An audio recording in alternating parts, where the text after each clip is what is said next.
Hello and welcome. I, Vampire was a series of 10 to 12 page stories that were featured in the DC horror anthology, House of Mystery.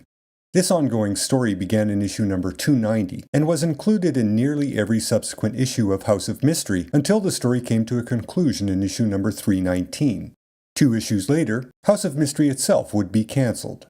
The idea for an ongoing series in an anthology title was initiated by the editor Len Wein, who asked Jim DeMatteis to come up with a series based around the title I, Vampire. DeMatteis' initial proposal, starring Greenberg the Vampire, was rejected, so DeMatteis filed that away for another time. After some suggestions from Wein, DeMatteis created Andrew Bennett, his love interest and rival, Mary Queen of Blood, and the supporting cast, Deborah Dancer and Dmitri Mishkin. The overall direction of I, Vampire is not all that unique, to be honest. Andrew Bennett is an ancient vampire that has pledged to rid the world of his own kind. His main focus is the vampire Mary, a woman he was responsible for turning into a vampire. She was, in fact, the only human Bennett ever fed upon. You see, 400 years ago, Mary and Andrew were engaged to be married. Unfortunately, just days prior to the couple announcing their engagement, Andrew was bitten and became undead. When he revealed this to Mary, she asked him to also make her undead so they could spend eternity together. Andrew complied with this request and, well, when Mary turned, she got rather bloodthirsty and power-hungry. She actually reveled in being a vampire, much to Bennett's horror. From that point forward, Bennett dedicated his life to stopping Mary, as she gathered and created an army of vampires. Tragically, he remained deeply in love with her, despite her unrepentant, murdering lifestyle. For the most part, Andrew Bennett's powers and weaknesses are the ones traditionally attributed to vampires. He can shape change into a variety of creatures, and he's impervious to physical harm. Wooden stakes, sunlight, and silver hurt or incapacitate him. But in comparison to other vampires in the series, he is superpowered. He survives being exposed to sunlight, and being staked through the heart multiple times, and being burned. It is a bit convenient that he survives when other vampires, instantly die from similar wounds. Jim DeMatteis only wrote the first 5 episodes before leaving the series and signing an exclusive contract with Marvel.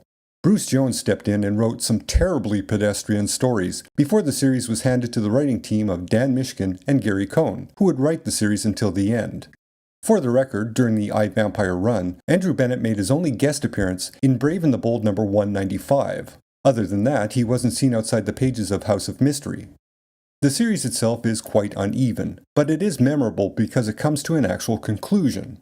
After 24 appearances in House of Mystery, the conflict between Andrew and Mary was finally resolved. Mary is turned to ash by the morning sunlight, and Andrew, who has been infected by a serum that was supposed to cure vampirism, turns to ash and is carried away by the wind. The final chapters are quite well done and flow together organically, culminating in a finale that is very close to being tragically poetic. It's this ending that makes the series a classic, and saves it from being merely a somewhat interesting but generic vampire story. And it was conclusive. The hero, Andrew Bennett, was unequivocally dead. Except that he wasn't. Jim DeMatteis would return to DC, and in 1988, he began to write the new ongoing Dr. Fate title. His first story arc involved the vampire Andrew Bennett. In this story, we learn that Bennett did die at the end of the I, Vampire run, but he was immediately resurrected by the Lords of Order and not permitted to die until he assisted them in bringing about the apocalypse. It's a pretty weak premise, and it reads a lot like DeMatteis wanted to be the one who provided a definitive conclusion to the Andrew Bennett story, which, for all intents and purposes, he did. But it was just vague enough that the character could return should someone find a story suitable for the character. However, the character would not appear in the DC universe for another 17 years.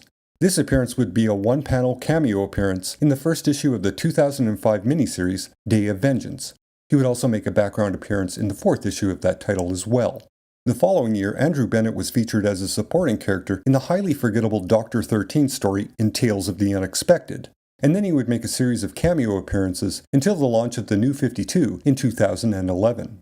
This reboot/relaunch of all the existing DC titles also included an I, Vampire solo series. This series, written by Joshua Fialkov and chiefly illustrated by Andrea Sorrentino, ran for 20 issues before being cancelled. The series starts out strong and, like the original series, establishes the conflict between Andrew and Mary, who is amassing and creating a vampire army. From there, it deviates heavily from the original series. Andrew is killed, which allows for an even worse vampire to take his place.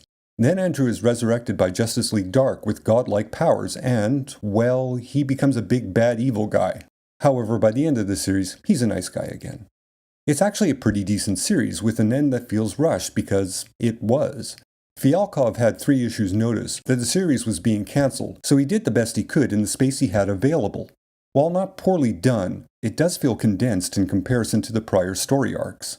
Overall, the series is rather good, but it's also very New 52. By that I mean, both Andrew and Mary, who are 500 years old, look and act like beautiful 20-somethings from California. Both seem to lack the wisdom that time and experience should have provided. Their characterization and manner of speech is intentionally meant to appeal to a younger, hipper audience. And yeah, both are basically naked throughout the series because I guess that's what vampires do in this millennium? I don't know. Also, the previous House of Mystery plot points were worked into this series. Dmitri Mishkin, who died in the original series, is still dead. Deborah Dancer, who had been turned into a vampire in the original series, was mysteriously cured of vampirism without explanation. Following the end of this series, Andrew Bennett has laid low in the DC universe. Jim DeMatteis would write him once more in a Justice League Dark arc, and, as recently as April of 2018, he made an appearance in Young Monsters in Love. But I suspect he and all those that survived the end of I, Vampire will likely languish in the background, guest starring here and there, until another vampire craze hits. If I could have another moment of your time, I would like to ask that if you enjoyed this or any other Overlord Comics content, that you support this channel by subscribing. This ensures you're notified of additional content as it's made available. Liking, commenting, and sharing is also a very fine way to show your support. Thank you for your time, and I will talk at you in the near future. Until next time.